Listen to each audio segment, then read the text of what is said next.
So how could Kylo Ren stop a blaster shot in midair? We all remember that scene. Now, first we got to talk about the blaster. What makes a blaster shot work? So, blasters are said to deliver bolts of intense plasma energy that impact with a severe concussive blast. And they do this by converting gas into glowing particle beams capable of melting through targets. There are different sources of plasma in our universe, such as lightning, stars, and neon lights. So plasma it's like a gas, and it will try to fill whatever space it's put in. So for plasma to be sent through the air, like a blaster bolt, it would have to carry some kind of magnetic field that confines it, similar to a bullet casing for gunpowder in our weapons.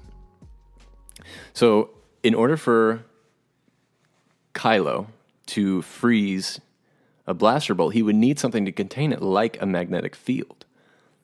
Now there is one other option, and that's for him to be able to warp space and time.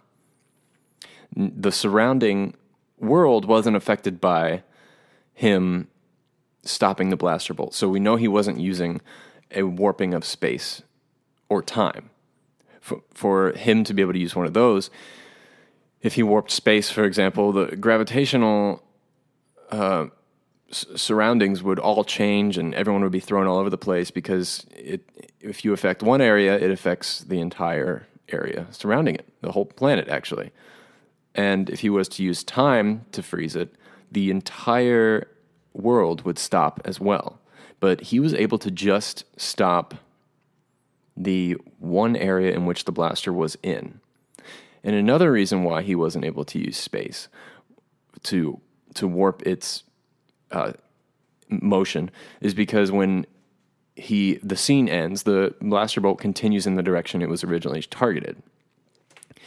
So if he was to stop it where it was and not affect the space around him, once he let go, it would have just it would have stayed in its place, but it would have evaporated like gas, and it just would have expanded and filled the space around it.